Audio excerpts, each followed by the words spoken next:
The forge had been cold for 6 years when they brought the challenge to Emmett Caulder's door. Not a letter, not a phone call. 3 young men in matching red competition jackets, driving a truck with a sponsor logo on the door, stepping onto the porch of a farmhouse outside Harlan, Kentucky, on a Tuesday morning in October when the maple leaves had turned the color of old copper. One of them knocked. One of them held a video camera already rolling. And the third, the one who would matter most before the day was finished, held an envelope containing $10,000 in certified funds. Emmett opened the door in his undershirt. He was 81 years old. His hands looked like they'd been carved from the same material he'd spent 60 years shaping. The knuckles were swollen. The skin on his forearms was cross-hatched with thin silver scars, the kind you earn from decades of errant sparks, and one long, smooth burn on the left wrist from a day in the Mekong Delta in 1968 that he never talked about anymore. His eyes were the pale gray of a winter sky over the Cumberland Gap, and they moved over the 3 young men the way a level moves over uneven ground, slow, precise, looking for what doesn't sit right. The tallest one, the one with the camera, smiled first. "We're looking for the old blacksmith. Guy in town said this was the place." Emmett looked at the camera, then at the envelope, then at the red jackets. "You found him." The one holding the envelope was named Dylan Marsh, 26 years old.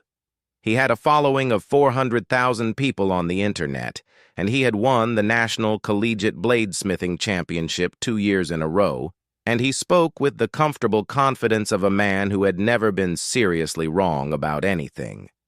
He explained the challenge on the porch, quickly, the way you explain something to someone you don't expect to understand fully. A forging competition. Open fire, open anvil, hand tools only. Each competitor would have 4 hours to produce a finished blade from raw stock. A panel of 3 mastersmiths from the American Bladesmith Society would judge the result on geometry, edge consistency, fit of handle, and finish quality. The winner took the $10,000. The footage would go on Dylan's channel. "We're looking for authentic competitors," Dylan said. "Old school. Keeps the content interesting." He smiled again. "No offense."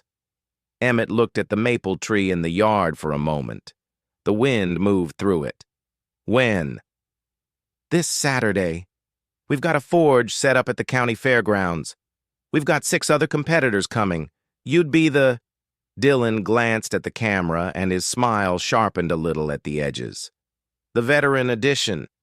Emmett took the envelope from his hand, looked at the certified amount printed on the front, set it on the porch railing without opening it. "I'll be there," he said, and he went back inside. The door closed. On the video camera's tiny screen, Dylan's reflection grinned.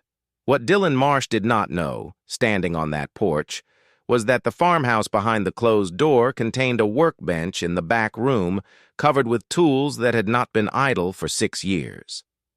The forge in the outbuilding behind the house was cold because Emmett's wife, June, had asked him to slow down after his second hip surgery, and he had loved her enough to try. June had passed in March, and the forge, since April, had been burning again, quietly, at night mostly when the neighbors couldn't see the orange glow from the stack. He had been practicing, not for a competition, because his hands needed to remember. Because some things, once they are in the body, refuse to leave without a fight. The Saturday morning arrived gray and cold, with a low ceiling of clouds that pressed down over the fairgrounds and made the propane forge flames burn orange against the pale light. There were 7 competitors. 6 of them arrived and set up their stations with the methodical efficiency of people who had done this many times in front of audiences. They brought their own tongs, their own hammers. One young woman had a set of German cross-peen hammers, still in individual leather sheaths. Dylan Marsh's station had a custom anvil, a post vise, and a full rack of stock steel in various profiles. His hammer was a 2-pound Swedish pattern from a maker in Portland that sold for $400 and had his initials engraved on the handle. Emmett arrived in a pickup truck that was old enough to have a cassette deck. He had a canvas bag.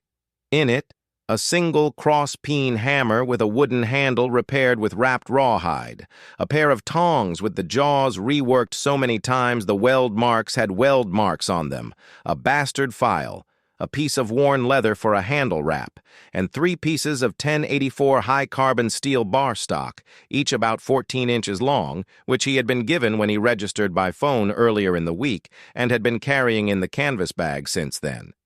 He found his station, last on the left, nearest the fence, and set down the canvas bag. The crowd had gathered by 9 o'clock. A few hundred people, mostly locals, plus the online audience watching the live stream that Dylan's crew had set up. Dylan walked the line of stations, talking to the camera, introducing each competitor with visible enthusiasm. When he reached Emmett's station, he paused, took in the canvas bag, the rawhide-wrapped hammer. "And here we have Emmett Caulder," he said to the camera, his voice warm with the particular warmth of someone performing warmth. 81 years young, from right here in Harlan County. He looked at Emmett's setup and let the silence carry the comment he didn't need to speak out loud. The camera found the rawhide wrapping on the tongs, lingered there. A young man near the crowd barrier, maybe 19, laughed out loud. Emmett was looking at the sky, reading the clouds. "What are you looking for up there?" someone called from the crowd. "Humidity," he said. "Changes how fast the steel cools." Nobody laughed at that. The signal horn sounded at 9:15, and the forges came to life, and the sound of hammers rose over the fairgrounds like weather. 6 competitors worked with visible urgency. Dylan moved fast and confident, his hammer blows quick and rhythmic, steel glowing properly at the anvil, drawing the bevel with practiced efficiency. The young woman with the German hammers was arguably the most technically precise person on the line. Her movements were almost mechanical in their economy. 2 other competitors, brothers from eastern Tennessee, worked in aggressive bursts, their steel singing on the anvil. Emmett Caulder was the last one to put steel in the fire. He crouched beside the forge for a full 2 minutes, not doing anything, just watching the flame character, the way the heat rolled in the chamber. He adjusted the air intake valve a quarter turn, then a half turn back. He put his hand near, not in, the fire mouth and held it there for 15 seconds, feeling. Then he nodded to himself the way a man confirms something he already knew. He put the steel in. While it heated, he closed his eyes. Not to rest. The lines around his eyes were relaxed, but his jaw was set. He was somewhere else for those 60 seconds. That much was visible to anyone watching closely, and several people in the crowd had quietly stopped watching the other stations to watch him. Where he was, in those 60 seconds, was a memory without edges.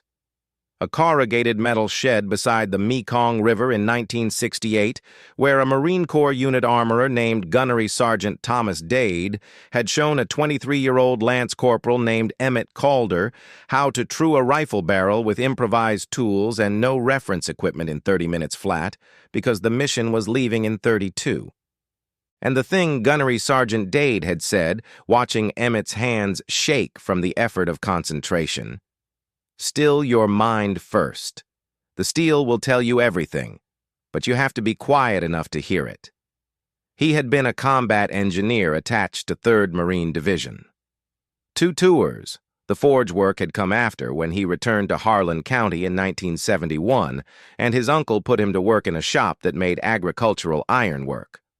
But the discipline of hand and eye, the ability to know metal by feel and heat color and sound, not by instrument, that had come from Thomas Dade in a corrugated metal shed in a country that no longer existed by its old name.